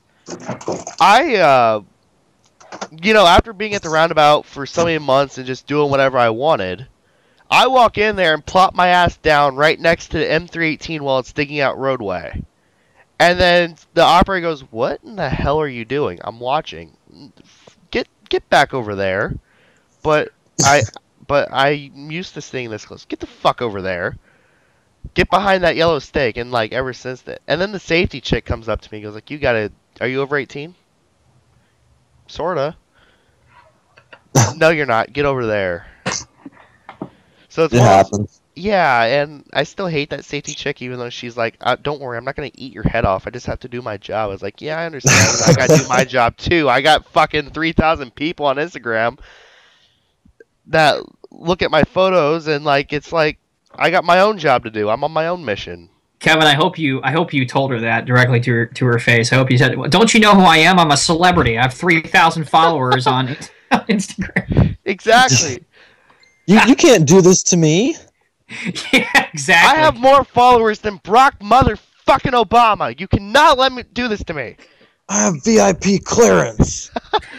I've operated a goddamn shuttle buggy and a skid steer before. And a case backhoe, which I'm not really that proud of. And a 321. Haha! Okay, I shouldn't tell the story on this one, though. Kale, give me another one of your beer here. I think we're on story 10. I know, right? I just took a sip for you over there. Oh, thanks, man. I'm enjoying every minute of it, Kevin. Go ahead, man. Well, where do I... Okay, so, so I can't go to the Great X site and get pictures, well, up close during the day. So when do I go? At night when they're not there, in the evenings. This fucking guy that looks like a ginger Santa Claus, like that one guy that was ranting against Pushy Six on the Diggin' Ditchin' and Bitchin' Facebook page. You guys remember him, right? Mm-hmm. Yeah, ginger Santa Claus. So a guy that looks just like him, maybe a little bit bigger, pulls up in his Chevy truck. For Christ's sake, he has Chevy plastered all over that thing too. And he goes, "What are you doing?" I'm like, "I'm taking pictures." He goes, "Well, you're not supposed to be here, especially after construction hours." I just sat there to myself going, "God fucking damn it, I can't take pictures during or after what?" And then he goes, and then I go, "You know what? The crew knows I'm here," which one of them did. Laborer. And he goes, "Well, I'll have to talk to the site manager." And I go, "You know what? Fine, go ahead." And then he drives off. He looks at me very strange. He pulls up across the street at the Olive Garden and just sits there and watches me for like 5 minutes. I'm pretty sure he's taking pictures of me, which isn't the first time that's happened. Which is really strange. I hope they deleted those. I mean, sitting there at Olive Garden taking pictures of a 16-year-old kid taking pictures of equipment, doesn't sound the best, does it? No, not really. But then again, I mean, you are an Instagram self-described celebrity, dude. So I don't really consider myself a celebrity. I know. I'm just messing with you, man. Yeah, I know. The more publicity, the better. True. Right. But yeah, after that, I was just like, you know what? This isn't fucking worth it. I'll just come back at night after dark and use Flash for once. Apparently, I can't do that now because Milestone Paving likes to stay there until fucking midnight. Okay, so last night, finally feel good enough to drive, and I go down there and start taking pictures of the 336 at night. I still have yet to upload the photos. And all of a sudden, right as I get ready to pull away, a Milestone Paving truck pulls over and they go, "What are you doing?" "I'm taking pictures." "You're not supposed to be. This is public property, man." I can't take pictures during the day. I can't take pictures during the evening. I can't take pictures during the night. So that leaves the morning. It turns out the Great X guys, those motherfuckers, they like to show up at 3 o'clock in the morning for work. Dude, I think they meant you can't take pictures no matter what time of day it is. My God. They got D8s and 621s at the other end of the site, but they're guarding the 336. I don't know what to tell you, man. It's just, it harks back to what I was saying at the beginning of this. It's just, when I was growing up, you didn't have to freaking go through 50 people to take pictures or go onto a job site and climb on the equipment and look at the stuff. I don't want to date myself, but I'm in my mid-20s, and now it's just everything with being politically correct and everything. It's just, it sucks that kids won't ever have that opportunity that I did growing up, because that's what got me into heavy equipment at a young age. Oh, believe I'm me, right there with you on that, Tommy. the 3D site, the roundabout site, that was the most fun I ever had, mainly because I could. Well, they couldn't say anything about it because I lived on job sites, so they technically can't do anything about that. But You're a still, it was real awesome. VIP. Huh? You were the real VIP. Yeah, true. But let's put it this way: the guy that operated 321, as for mentioned by my Skype profile picture, his name's Nick Poindexter, and remember the site with like the D8s and the 345s and all that? Poindexter Excavating. Guess whose dad owns that? Mr. Poindexter. Exactly. And so, one Mr. Kyle, I'm not going to say his last name. Kyle, who's a laborer for 3D, the son of Tim. I'm really narrowing this down now. He goes on my Instagram and he goes, "Hey, Nick, isn't this your dad's equipment?" Yeah. How did those? Wait, how did you get there? I thought they had security there. I just walked in, got pictures, and walked out. When? Last weekend. Those dumb motherfuckers.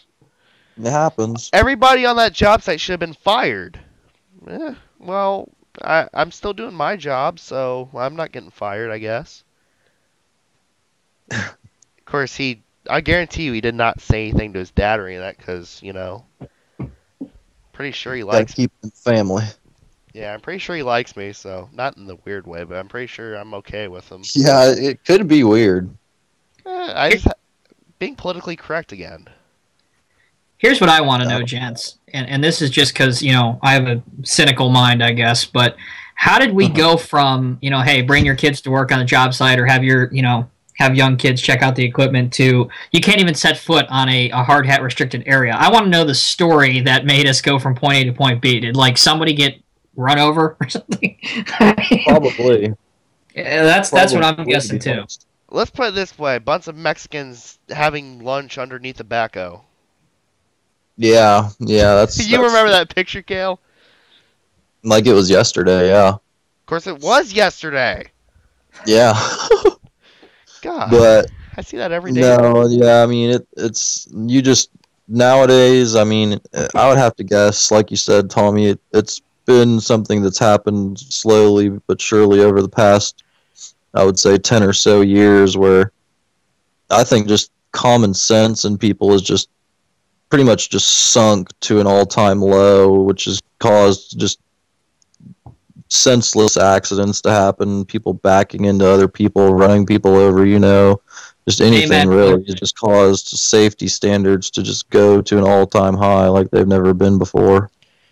Amen. And I think that has a lot to do with just people in general. Yeah, that's not construction. That's everywhere. Right. That's everywhere.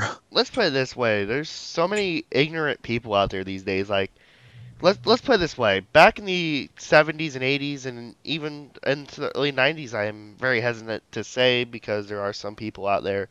We had a lot of careful operators. They really knew what they was doing. Now we just pretty much anybody can be thrown on a machine. And that's what's causing all these accidents. And people like us are actually trying to learn, and people like me, saying that I'm the only teenager here. No disrespect to anybody, but I feel surrounded. You are the youngest person in this interview. Yeah, and it's funny to me, considering what's going through my head right now. But that's mostly hot air, but still.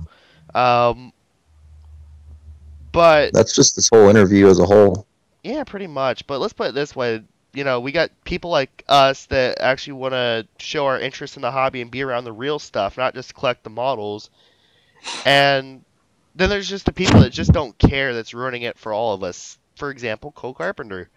As much as I hate to say names, well, actually in this case I love to say the name.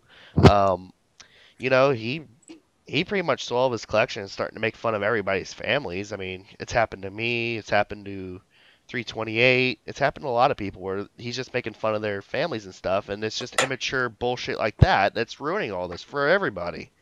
Not only on Instagram and Facebook, but in their real lives too. Yeah, it's just gotten to a ridiculous level. And it really takes the fun out of the hobby for me personally when I'm hearing all these stories of people, and I'm sure that I've been attacked in one way or another, but the difference is I'm an adult and I don't care, and that kind of action is juvenile and just uncalled for, and I don't understand how anybody could get their rocks off to that kind of behavior, personally speaking. Now, I will say this, Exactly. though. I can understand how some of the things I did on the roundabout is considered dangerous. I mean, like clinging to the side of a front-end loader, going over rocks and curbs and stuff like that. Of course, some things are really shaky every time you move them. And clinging to the side of a Case 580L Turbo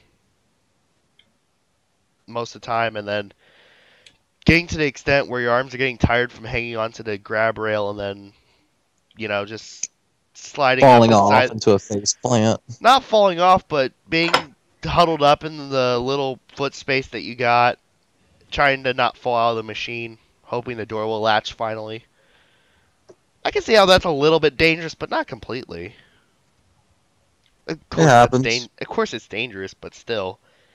Of course, and then also taking a picture, like, hold on real fast, before we keep... Oh, okay, we're going to keep moving. Well, I got to take a picture real fast. I can see how that's considered dangerous, but still. And then also putting a person that's never actually operated a skid steer, a cat skid steer, might I add, and then just throwing them on and letting them drive over rip-rap sideways. That's actually kind of fun, to be honest. Hell yeah. You know, for some reason, Kevin, I'm not sure if either one of you guys saw this, but there was an old World's Wildest Police videos where a guy hijacked a off-highway truck and was just mowing over everything in sight. And for some reason, that's the first thing that came to my mind when they threw you in that skid steer. Now, it wasn't completely destructive, and the foreman... I think the foreman, he said he'd let me on an excavator, and then when they finally did, he did not approve of it, so every time he went away, I got to do whatever the fuck I wanted. One time he went to Lowe's for half an hour, and when he came back, I got bitched at for being on the backhoe. I was like, well, I'm moving dirt. There's 3 people here. You, the laborer, and me.